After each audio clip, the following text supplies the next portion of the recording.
Olá pessoal do YouTube, mais uma vez estamos aí. Hoje vamos explicar um pouco mais sobre o que é um gerador de hidrogênio, como funciona essa tecnologia, como ele funciona no carro, enfim. Mas hoje a gente vai começar por uma coisa tanto preocupante que é o nome, tá? Tem gente falando em reator de hidrogênio, uma coisa absurda, ridícula. Desculpa usar esses termos, mas é bem isso mesmo. Reator de hidrogênio não existe, tá? É gerador de hidrogênio. Vou explicar aqui um termo, o que é gerador e reator, mas assim, superficial. Deem uma pesquisada, vão mais a fundo. O que é reator? É uma máquina que produz uma fissão ou fusão nuclear, tá? Isso é um reator, tá? Fissão ou reação ou fusão, vocês vão pesquisar na internet e vão descobrir, tá? Eu só vou dar uma por cima, mas está errado dizer reator de hidrogênio. É um absurdo quem vende isso falando em reator de hidrogênio. Tomem cuidado, tá? Até o Wikipédia, se vocês quiserem, dar uma pesquisada, dar uma procurada, vocês vão saber o que se trata, ok? O gerador é um conversor, a grosso modo, é um aparelho que gera energia a partir de outra forma de energia. Resumidamente, pega uma energia aqui, converte e produz outra energia ali. Vamos supor, por exemplo, a hidrelétrica de Itaipu. É um gerador, não é um reator.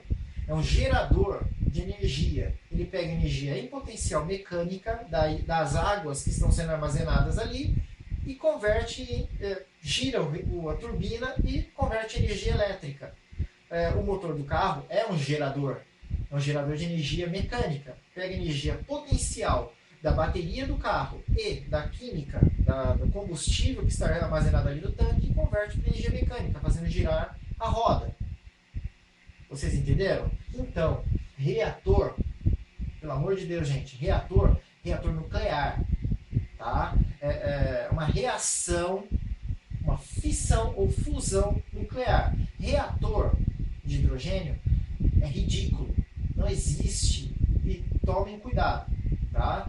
Bom, hoje a gente vai falar sobre os processos químicos que ocorrem, ou físicos, né, que ocorrem na geração do hidrogênio. Entre outras coisas, mas vamos nos focar nisso agora. Bom, vamos lá. Aqui a gente tem a placa, né? Um detalhe, antes de mais nada, o que é aço 316 e aço 304, que o pessoal fala. Eu acho ridículo isso. O pessoal fala em usar aço 316 ou aço 304. O que muda é a capacidade, é a resistência do metal, tá? Tomem cuidado. Aço, sempre usem aço 316, é mais resistente. Tem gente aí oferecendo célula de titânio, só que fala... Vamos lá. Titânio. Pelo amor de Deus. Titânio. Tâneo. Não é metal. O modo certo é titânio. Isso aqui, ó, é um metal da tabela periódica. Neo é um nome que alguém inventou. Tá? Tomem cuidado, porque titânio é um metal extremamente caro. Seria como você pegar e fazer um navio todo de aço inox 316. O navio fica tão caro que nem se ele ficar 100 anos no mar transportando carga, compensa o custo dele. Por isso, navio que está lá no mar, ele é de ferro. Por isso que ele tem tantas marcas de ferrugem, por causa da água do mar. É ferro, tá? Ferro. Ele tem ferrugem. Compensa mais manutenção periódica, tirar e colocar placas de ferro nele, do que aço, pelo tamanho, pelo peso do navio. Mesma coisa o aço 316 ou titânio. Não compensa. Um investimento tão alto que não reverte a economia do gerador da célula, não reverte numa economia real. Você gastou muito. Vai ser o quê? Uma célula com carro 1.0 em torno de 3 mil, 4 mil reais. Isso compensa? Não compensa. Então, vamos lá, pessoal. Voltando aqui, como que funciona a reação elétrica na geração de hidrogênio? A gente tem aqui placas intercalando, vocês podem notar, positivo, negativo e positivo. essa intercalação, essa descarga elétrica aqui, o que é? Elétrons banhando os átomos de hidrogênio e oxigênio. Hidrogênio e oxigênio, para formar a água, não ocorre naturalmente. Esse processo ocorre, a ligação hidrogênio e oxigênio ocorre por uma descompensação de elétrons. Esses elétrons saem do átomo de oxigênio e aí o hidrogênio vem e compensa, criando a partícula de água, tá? Criando o composto água, criando composto líquido água, uma mistura de gases por essa reação, descompensação de elétrons. A célula de hidrogênio faz o quê? Cria uma reação onde elétrons pulam de uma placa para outra e nesse processo ele banha o átomo, composto da água de hidrogênio, de elétrons, fazendo a separação do hidrogênio e do oxigênio, tá? Quando se fala em gerador de hidrogênio, na verdade que o hidrogênio a gente usa, o oxigênio não, mas ele é um gerador de hidrogênio barra oxigênio, ok? Bom, o que é isso no motor? O hidrogênio ele vai ser queimado lá no pistão. Lá como a gente já mostrou no vídeo anterior, ele vai ser queimado lá no processo. O oxigênio, não. O oxigênio, 20% do ar que nós respiramos é oxigênio. Ou seja, o oxigênio que está sendo gerado aqui que está sendo produzido aqui no gerador é uma quantidade drástica, exagerada, que vai ser dispensado no escapamento, é muito oxigênio em relação ao monóxido de carbono que o motor na queima do combustível produz. Então, ocorre-se uma variação muito grande nas leituras dos sensores, sonda MAP e sonda lambda do motor. Esse sonda MAP e a sonda lambda são sensores baseados em ar, oxigênio, que fazem a medição da proporção e aí determinam o funcionamento do carro a partir do combustível. Ele lê o oxigênio, o ar, a pressão do ar, a variação do oxigênio ali no meio do motor, mas determina o controle, a partir disso, controle de combustível. Meio estranho, mas enfim. O sensor MAP determina a pressão, quanto de pressão de oxigênio está sendo mandado pela pressão ali do duto de sucção do motor, o quanto de combustível que está sendo injetado. Ele injeta um tanto de combustível, mais aquela pressão de sucção do ar, e isso determina o quanto de combustível está sendo injetado, quanto que foi. O gerador de hidrogênio, como ele está mandando uma partícula de oxigênio a mais e duas de hidrogênio a mais, ou mais ou menos essa quantidade, o hidrogênio ele ocupa um espaço muito pequeno, o oxigênio um espaço mediano. Só que os outros compostos do ar, que tem uma variação de espaço, de volume atômico diferente, acaba criando uma variação pequena, mas uma variação na pressão do ar que está sendo injetado para o combustível ali, tá? no pistão para queima. Essa variação é pequena, mas já produz uma alteração. Aí, depois da queima do hidrogênio na injeção do combustível, vem a sonda lambda, que é um sensor, como funciona esse sensor? Ele tem atualmente tem essa resistência que produz o aquecimento da sonda lambda e uma fina camada de uma cerâmica ao redor dele. Essa cerâmica é um composto específico, se vocês quiserem pesquisem na internet, enfim, a internet está aí para isso, que essa mistura, essa peça cerâmica, quando ele aquece, ajudado pela essa resistência acima de 200 graus centígrados, ele se torna condutor ao contato do oxigênio nele. Então, quanto mais oxigênio encostar nesta cerâmica após 200 graus centígrados, maior se torna a capacidade de condução dessa peça. Isso faz com que o ar, na saída aqui vem o motor, tá? Aqui atrás está o motor e ali está o catalisador. Nesse espaço, nesse cano, vamos dizer assim, está passando um gás. Esse gás tem oxigênio. É um gás que o ar não foi totalmente queimado. Ele vai um pouco de ar, como também de combustível. Se for possível, eu quero colocar uma animação nesse vídeo para mostrar para vocês como é que é o processo.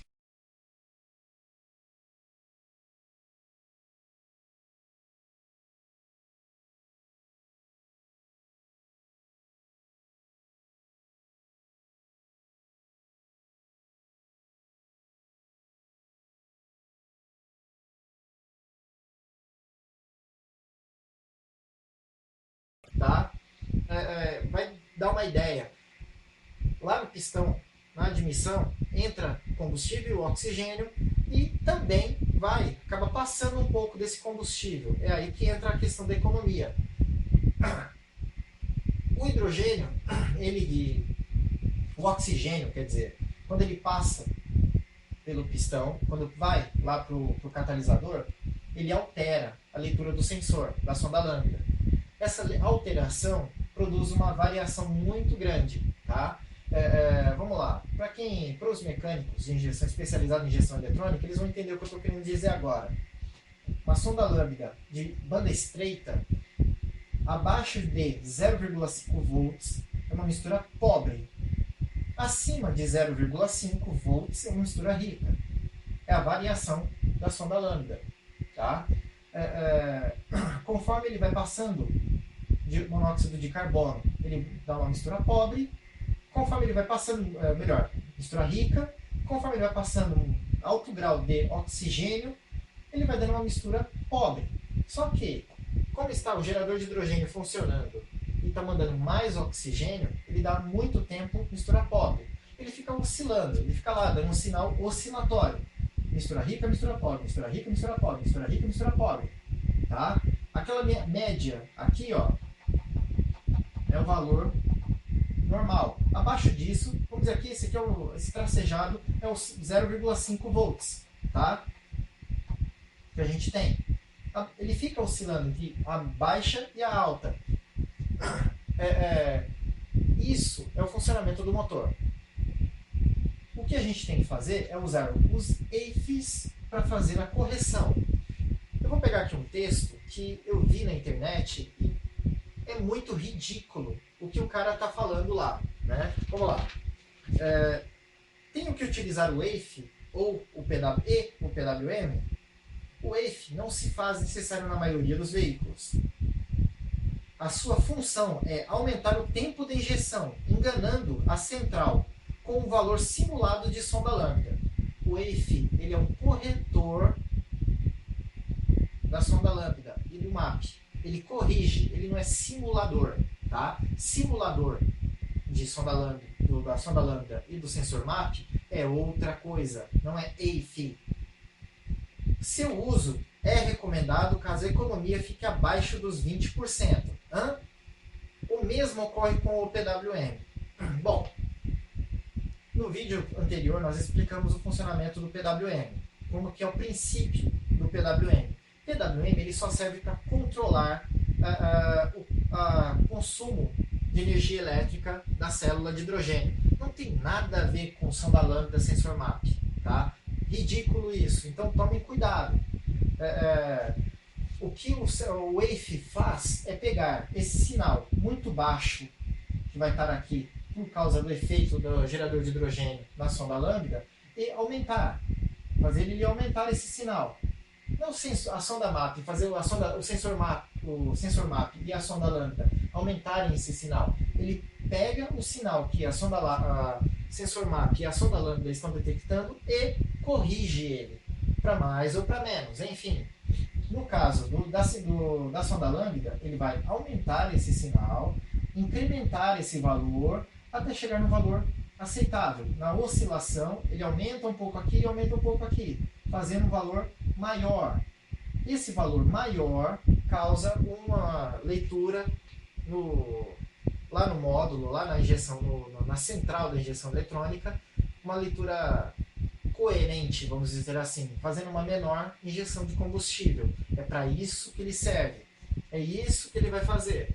Aí, vamos lá. Quantas sonda lambda eu tenho no motor?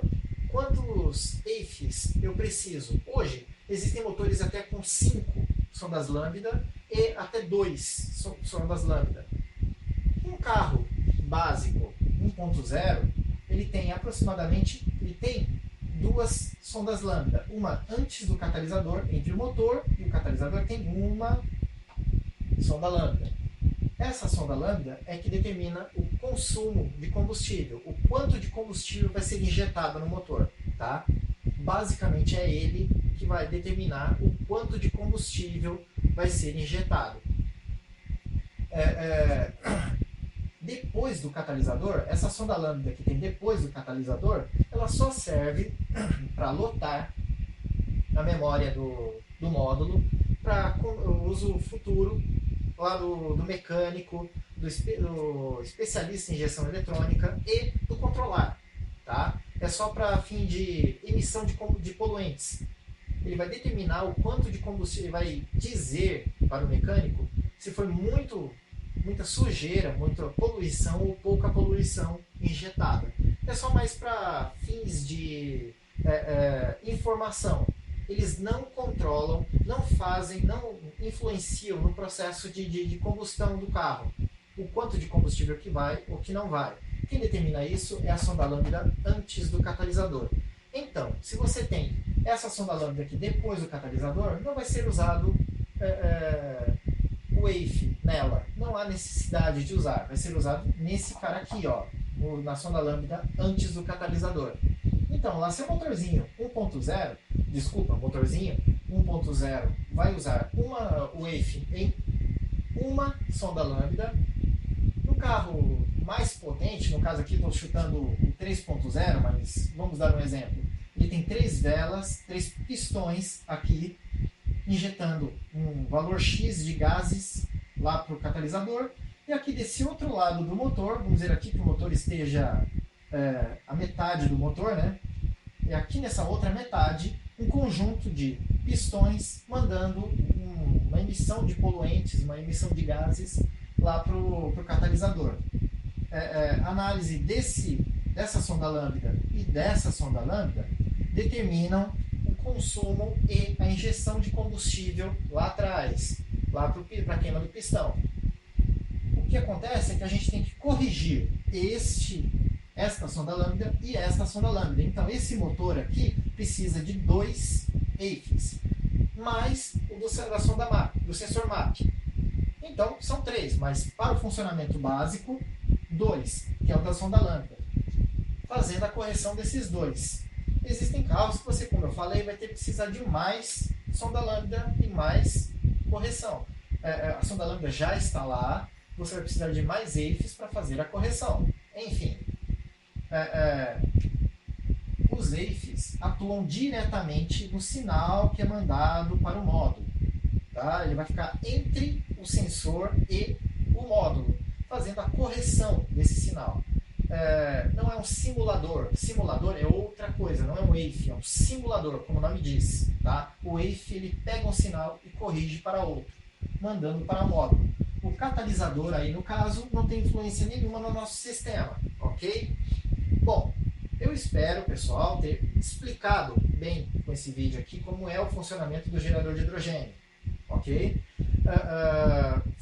No futuro a gente vai ter mais vídeos. Espero que não um espaço tão grande quanto foi entre o primeiro e o segundo vídeo. A gente vai ter mais. Mas enfim, espero que vocês tenham gostado das explicações e no futuro vamos ter mais novidades, mais informação, passando mais esclarecimento para vocês. Ok? Muito obrigado pela paciência e espero que tenha servido de esclarecimento. Bom, obrigado e até o próximo vídeo.